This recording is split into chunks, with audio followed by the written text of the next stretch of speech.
Hello friends, എല്ലാവർക്കും അർച്ചന ചേച്ചി LLB സീരിയലിന്റെ ലേറ്റസ്റ്റ് പ്രൊമോ റിവ്യൂയിലേക്ക് സ്വാഗതം. അങ്ങനെ ഒടുവിൽ വിജയ് ശങ്കറിന്റെയും ചന്ദ്രയുടെയും രുക്കുവിന്റെയും പ്ലാൻ നടപ്പിലാവുകയാണ്. മുകുന്ദനെ കേസിൽ കൊടുക്കുക എന്നതാണ് അവരുടെ ശ്രമം. ആ ശ്രമം നടക്കുന്നുണ്ട്. രുക്കുവിനെ ഒടുവിൽ മുകുന്ദൻ തല്ലിയാണ്. ഏറ്റവും മുകുന്ദനെ സഹിക്കാവുന്നതിലും അപ്പുറത്താണ് രുക്കുവിന്റെ സംസാരം. അത് കേട്ട് സഹിക്കാനാവാതെ മുകുന്ദൻ ഒടുവിൽ രുക്കുവിനെ തല്ലിപ്പോവുകയാണ്. പിന്നീട് വരുന്ന ഭവിഷ്യത്തുകളൊന്നും അന്നേരം മുകുന്ദൻ ആലോചിക്കുന്നില്ല.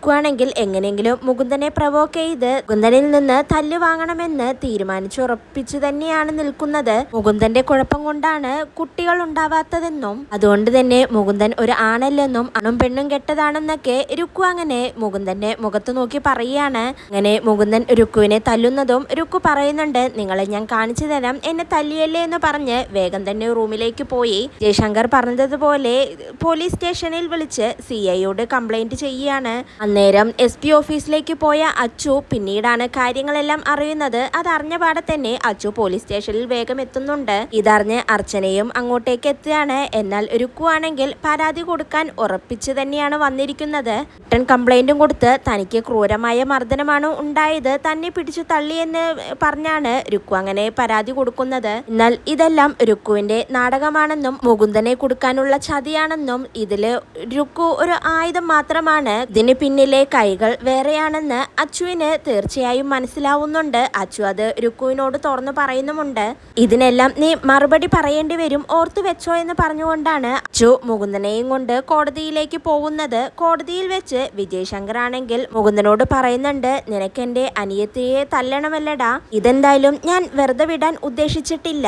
ഗാർഹിക പീഡന കേസാണ്, നോൺ ബെയിൽ ഒഫൻസ് ആണിത്. ഇതോടെ ഞാൻ നിന്നെ പൂട്ടിക്കും. നിന്നെ മാത്രമല്ല നിന്റെ ചേച്ചിക്കുള്ള പണിയും വരുന്നുണ്ട്. ഇപ്പോ അച്ചു നിന്നെ അറസ്റ്റ് ചെയ്തു, അതുപോലെ തന്നെ അർച്ചനയെയും അച്ചുവിനൊരു ദിവസം അറസ്റ്റ് ചെയ്യേണ്ടി വരും. ഇതിനുള്ള സാഹചര്യം ഉണ്ടാകും, അല്ലെങ്കിൽ ഞാൻ ആ സാഹചര്യം ഉണ്ടാക്കുമെന്നൊക്കെ വെല്ലുവിളിച്ചുകൊണ്ട് കോടതിയിൽ അങ്ങനെ വിജയ് ശങ്കർ മുകുന്ദനോട് പറയുകയാണ്. അതിനുശേഷം അച്ചു ആണെങ്കിൽ അമ്പാട്ട് വീട്ടിലെത്തുന്നുണ്ട്. രുക്കുവിനെ കണ്ട് 4 വർത്തമാനം പറയാൻ തന്നെയാണ് അച്ചു വരുന്നത്. എന്നിട്ട് രുക്കുവിനോട് പറയുന്നുണ്ട്, നീ ഇവിടെ ചെയ്തു കൂട്ടിയതെല്ലാം എനിക്കറിയാം. നീ അങ്ങേയറ്റം മുകുന്ദേട്ടനെ പ്രവോക്ക് ചെയ്യുകയാണ് ഉണ്ടായത്.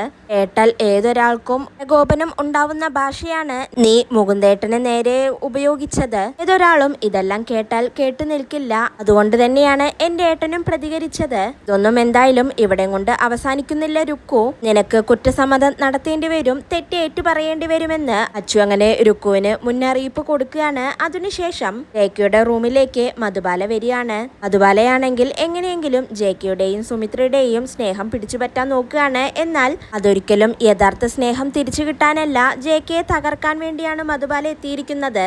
എന്നാൽ മധുബാല ഇനി ഒരിക്കലും നന്നാവില്ലെന്നും സ്വഭാവത്തിൽ ഒരു മാറ്റവും വരില്ലെന്നും ജേക്കയ്ക്ക് നല്ല ബോധ്യമുണ്ട്. വളരെ സ്നേഹത്തോടെ മധുബാല അങ്ങനെ ജേക്കയുടെ അടുത്തേക്ക് വരികയാണ്. എന്നാൽ ജേക്ക തിരിച്ച് ദേഷ്യപ്പെടുകയാണ്. നിന്റെ അത്രേ നിന്നെ മനസ്സിലാക്കിയ മറ്റൊരാളും കാണില്ല. നിന്നെ മനസ്സിലാക്കാൻ വൈകിപ്പോയതാണ് എനിക്ക് പറ്റിയ അബദ്ധം. ഞാനിപ്പോൾ ആ അബദ്ധം തിരുത്താൻ നോക്കുകയാണെന്ന് ജേക്ക് അങ്ങനെ മധുബാലയോട് തുറന്നടിച്ചു പറയുകയാണ്. ഇതോടെയാണ് ഇന്നത്തെ പ്രൊമോ അവസാനിക്കുന്നത്. നാളെ പുതിയൊരു എപ്പിസോഡുമായി വീണ്ടും കാണാം. Bye, good night.